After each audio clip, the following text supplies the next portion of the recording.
कि भैया डीडी बन कैसे रही है। तो डीडी बनने के लिए सबसे पहले क्या करता है, पहला काम आदमी क्या करता है, सबसे पहले काम क्या करता है, किसी को इनवाइट करता है। तो मान के चलिए सबसे पहला काम हो गया इनविटेशन। इनविटेशन के बाद क्या करता है, फॉर्म भरवाता है। फॉर्म भरवाने के बाद प्लान सो एसटीपी करता है, ठीक है।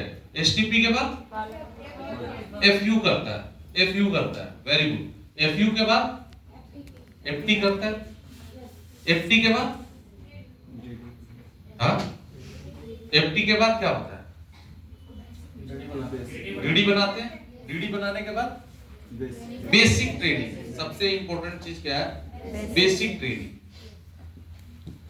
बेसिक ट्रेनिंग, बेसिक ट्रेनिंग के बाद क्या होता है, goal setting, goal setting and उसके बाद सॉरी लिस्ट बिल्डिंग, यहीं पे लिख देते हैं।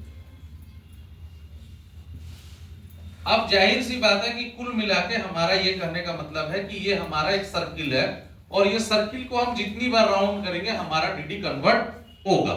यानी कि जस्ट लाइक अगर ये साइकिल का पहिया, अगर इस पहिए को जितनी बार राउंड लगाएंगे हमारा उतना डीडी हमारा निकलेगा। अब हमको सबसे पहले ये देखना है कि कहीं इस टायर जो हमारा घूम रहा है या साइकिल जो घूम रहा है, हम कॉमन भाषा में बोलते हैं, वहां पे हमारी कमियां कहां हो रही। अब सबसे पहला हम एक चीज सोचेंगे कि अगर हम एसटीपी भी बढ़िया कर रहे, एफयू भी बढ़िया कर रहे, एफटी भी कर रहे, बेसिक ट्रेनिंग भी दे रहे, गोल सेटिंग भी करवा रहे, लिस्ट बिल्डिंग भी करवा रहे, लेकिन इनविटेशन हम नहीं करवा रहे, तो क्या हमारा सेल बढ़ेगा? नहीं। अच्छा चलिए, हमने लिस्ट बिल्डिंग भी बनवाया, इनविटेशन भी करवाया, एफयू एफटी सब कुछ करवाया, पर हम एसटीपी नहीं कर रहे, तो हमारा सेल बढ़ेगा? नहीं। अगर सब कुछ करे, इनविटेशन भी करवाया, लिस्ट बिल्डिंग एसटीपी भी किया, पर फॉलोअप ही नहीं कर यार, डीडी बनेगा? नहीं। चलिए सब कुछ किया, एफटी छोड़ देंगे तो डीडी बनेगा? नहीं। सब कुछ कर दिया, बेसिक ट्रेनिंग नहीं दिया, बंदे को ज्वाइन किया नहीं किया, क्या डीडी बढ़ेगा? नहीं। सब कुछ कर दिया, गोल सेटिंग ही नहीं करवाया, क्या बिजनेस बढ़ेगा? नहीं। तो कहीं ना कहीं अगर आप देखेंगे तो बिजनेस के अंदर में हमारा सबसे जो इंपॉर्टेंट लू फॉल हो रहा है वो हो रहा है प्रॉपर हम किसी एक बंदे को स्टेबल तरीके से हम खड़ा नहीं कर पा रहे। सबसे बड़ी दिक्कत इसी बात की है, समझ में है कि कोई भी बंदे को हम कहीं ना कहीं मिस्टेक कर रहे हैं, कहीं ना कहीं किसी जगह पे, किसी चीजों पे। अब सबसे इंपॉर्टेंट चीज होता है कि यार आज हर आदमी एक ही चीजों को लेकर परेशान है, या हर आदमी आज का डेट में एक ही चीजों को लेकर बोलता है कि डीडी बढ़ नहीं रही है। तो डीडी की देखिए, आपको एक चीज समझना पड़ेगा कि प्राइस कम होने से कोई चीज का हल नहीं है।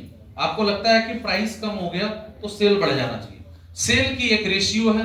आपको पता है कि 100 लोग अगर इनवाइटी अगर सुनेगा, जो मैंने आपको पहले भी बोला था, तो कि अगर 100 अगर हमारा सुन रहा है तो जाहिर सी बात है कि हमारा जो हम लोग बोलते हैं कि 30% कन्वर्सन होगा। 30% भी आज नहीं होता है, आज का डेट में अगर 30 होता है तो हम इसको मानते हैं कि गुड परफॉर्मेंस हो गया, बहुत बढ़िया, या वेरी गुड परफॉर्मेंस इसको बोल सकते हैं। अगर 25% हुआ रिजल्ट तो हम इसको बोल सकते हैं गुड परफॉर्मेंस, और अगर 20% रिजल्ट हुआ यानी कि बैड परफॉर्मेंस। अब आपको बेसिक समझना है सिर्फ मेरी बातों को, क्योंकि देखिए टाइम कम है तो पॉइंट्स वाला बात ज्यादा करेंगे। अब हमारा सबसे इंपॉर्टेंट चीज है कि अगर 35% रिजल्ट हुआ मतलब वेरी वेरी गुड परफॉर्मेंस, और अगर 40% रिजल्ट हो गया मतलब ये टेंशन की बात है। मतलब जाहिर सी बात है कि हमारा एक मात्रा होनी चाहिए। जैसे अगर हम घर में खाना बना रहे हैं तो ज्यादा नमक डल जाएगा तो भी खराब हो जाएगा, कम चला जाएगा तो भी टेस्ट नहीं आएगा। यानी कि ज्यादा अगर गाड़ी चला रहे, ज्यादा हवा भर देंगे तो भी गाड़ी नहीं चलेगा, कम भर देंगे तो भी नहीं चलेगा। तो एक चीज का है कि अगर हमारा 100 अगर सुन रहा है और अगर हमारा 30% डीडी जा रहा है, 25% डीडी निकल रहा है, या 35% निकल रहा है, ठीक है। अगर 40% तब हमारा डीडी निकलता है, जैसे कोई क्लोजिंग वीक होता है या कोई ऑफर्स की क्लोजिंग होता है, तो हम उसमें ज्यादा पुशअप करते हैं, घर की भी डीडी लगाते हैं और हमको लगता है कि हमारा सेल बढ़ गया। वो रेगुलर सेल नहीं है, आपको ये समझना पड़ेगा। 20% कन्वर्सन हो रहा है यानी कि बैड कन्वर्सेशन है, मतलब जाहिर सी बात है कि परफॉर्मेंस जो है वो ज्यादा बेटर नहीं है। समझ में आया कि नहीं? अब सबसे पहले हमको रेशियो को समझना पड़ेगा, इसके लिए हम पहले इसको तो जाहिर सी बात है कि हमारा कितना डीडी निकलेगा, 30 डीडी निकलेगा ऑन एन एवरेज। 30 से लेके ये हो सकता 27 भी हो, हो सकता है 28 भी हो सकता है 29 भी हो, लेकिन 30 से उसके बीच में जाएगा। अगर मेरा 90 इनवाइटी सुन रहा है तो 27 निकलेगा, अगर 80 इनवाइटी अगर सुन रहा है तो 24 डीडी निकलेगा, और अगर 70 सुन रहा है तो हमारा जाहिर सी बात है 21 निकलेगा, और 60 सुन रहा है तो हमारा 18 निकलेगा। अगेन इसको समझते रहिए, अगर 50 सुन रहा है तो 15 निकलेगा, एंड देन 40 सुन रहा है तो 12 निकलेगा। हम उस जगह पे आएंगे 30 सुन रहा है तो हमारा जाहिर सी बात है कि 9 डीडी निकलेगा, 20 सुन रहा है तो 6 डीडी, एंड 10 सुन रहा है तो 3 डीडी। अब यहां पे सबसे असली खेल कहां पे हो रहा है ये आपको समझना है। असली खेल हो रहा है 5 इनवाइटी पे, 4 इनवाइटी पे, 3 पे, 2 पे और 1 पे, क्योंकि मोस्ट प्रोबेबली जो हमारा टीम है वो बेसिकली देखा जाए तो यही इनवाइटी करता है, 5 4 3 2 और 1 पे रहता है। अब यहां पे अगर 5 सुनेगा तो हमारा 1 से 2 डीडी निकल सकता है, ठीक है, और अगर 4 सुन रहा है तो 1 डीडी निकलेगा, एक 1 by 1 ही इसको बोल सकते हैं 1 डीडी। पर 3 सुनेगा तो 1 भी हो सकता है, 0 भी हो सकता है, 2 सुनेगा तो 1 भी हो सकता है, 0 भी हो सकता है, और 1 सुनेगा तो 1 भी हो सकता है, 0 भी हो सकता है। अब सबसे पहले हमको ये फंडा को समझना पड़ेगा कि रिजल्ट जो हमारा परसेंटेज है, यानी कि 25% या 30% का ही रिजल्ट होगा, चाहे वो 500 रुपए का भी डीडी रहेगा। अगर 500 रुपए का डीडी अगर हम निकालेंगे, अगर लग रहा है कि अगर 500 रुपया भी अगर कल का डेट में कंपनी कम्बो का कर देगी 100 माइल्स का, तो भी आपको क्या लग रहा है कि अगर हम 100 सुनाएंगे तो क्या 100 में 100 लोगों की डीडी निकल जाएगी? नहीं। बेसिकली आपको यह समझना पड़ेगा कि 100 भी सुनेगा और 500 रुपए का भी ज्वाइनिंग रहेगा तो भी ये 25% या 30% ही रिजल्ट होगा। ये बात आपको समझना पड़ेगा। चाहे 5000 का भी अगर डीडी निकालना होगा तो भी 25 से 30% ही रिजल्ट होगा, और चाहे 50% का रहेगा तो भी 25 से 30% ही रिजल्ट होगा। मैक्सिमम लोग नया प्लान आने के बाद यहीं पे गच्चा खा गए। उनको क्या लगा कि प्राइस ड्रॉप कर गया, जहां पे हमारा जो है 14,000 का था वहां पे हमारा क्या हो गया 10,000 हो गया।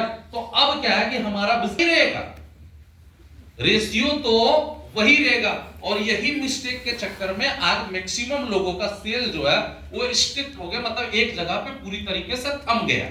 समझ रहे हैं कि नहीं मेरी बात? जी भैया, जी भैया। उनका बिजनेस अप नहीं हुआ, बल्कि उनका बिजनेस और डूब गया, माइनस में चला गया, क्योंकि उनका मन क्या था कि कम था। अगर ये कल 10 के जगह पे 5 भी हो जाएगा ना, आपका सेल वही रहेगा, क्योंकि सेल का एक परसेंटेज है, 100 सुनेगा तो 30 ही देगा। 100 आपको क्या लग रहा है, मैं आपको चैलेंज मार के बोलता हूं, आपको मार्केट में ऐसी भी कंपनी मिलेगी जिसकी ज्वाइनिंग 100 रुपया होगी, लेकिन अगर वो भी 100 लोगों को सुनाएगा तो कितना निकलेगा? 25 से 25 लोग ही ज्वाइन करेंगे। ये दिमाग में तय लेके चलना, समझ में? अगर आपको लग रहा है, यहीं पे मैक्सिमम लोग कंफ्यूज खाते हैं, उनको लगता है कि रेट कम है। जो सबसे इंपॉर्टेंट चीज है, अगर हमारा इनवाइटी बढ़ जाएगा तो हमारा डीडी अपने आप बढ़ जाएगा, अगर हमारा इनवाइटी नहीं बढ़ेगा तो हमारा डीडी नहीं बढ़ेगा। ये आप जान के रखो, समझ में है कि नहीं? ये मैं आपको बात समझा रहा हूं। तो ये हमारा सबसे बड़ा प्रॉब्लम्स क्या है। अब यार जाहिर सी बात है कि इसके लिए कम से कम हमको 20 फॉलोअर चाहिए, 18 चाहिए, इसके लिए भी कम से कम हमको 17-18 चाहिए, इसके लिए 16 मतलब फॉलोअर, FUNFT करने वाला भी, क्योंकि अगर हम तादाद लोगों को बढ़ा रहे हैं तो हमको बैठने का व्यवस्था भी तो करवाना होगा। कल चलिए, कल मान के चलिए 1000 लोग आ गए, कल 2000 आ जाते तो क्या होता? वो हॉल तो ओवर क्राउड हो जाता, क्योंकि आपके पास बैठने की व्यवस्था नहीं थी। तो हमको तो ये देखना पड़ेगा ना कि भाई उस हिसाब से हमारे लोग, बैठने वाले लोग कितने हैं। अगर मान के चलो 12 यहाँ पे कम से कम जो है 4-6 फॉलोअर कम से कम चाहिए, यहाँ पे 4 फॉलोअर बाद 2-2, एक ऑन एन एवरेज मैंने ऐसे ही लिखा, ठीक है। तो आपको ये क्या है कि हर एक चीज एक दूसरे से कनेक्ट है। इनवाइटी हम बढ़ा लिए, लेकिन अगर हम फॉलोअर नहीं बढ़ा रहे तो भी हमारा काम नहीं होगा। अगर हमारे पास में फॉलोअर है लेकिन इनवाइटी नहीं आ रहा है, इसका मतलब कि आपके लीडर डेट करेंगे, मतलब आपके लीडर्स क्या होंगे? मरेंगे। ये भी तय है। आपको क्या लग रहा है कि यार इनवाइटी नहीं बढ़ रहा है, तो हर चीज एक दूसरे से कनेक्ट है। मेरी बात समझ रहे हैं ना? Yes, sir. मैं कोई ऐसी वैसी बात नहीं कर रहा हूं। मैं जो बात कर रहा हूं वो 21 साल का एक्सपीरियंस की बात कर रहा हूं। बहुत लोगों को लगता है, आप देखेंगे बहुत सारे ऐसे केसेस में होता है कि इनवाइटी खत्म हुआ, तो इनवाइटी खत्म होने से लीडर क्यों खत्म हो जाएगा? लेकिन जैसे इनवाइटी लॉस होगा आपका लीडर भी खत्म हो जाएगा। क्यों? क्योंकि लीडर का पेमेंट उससे कनेक्ट है। लीडर को पेमेंट नहीं आएगा, जब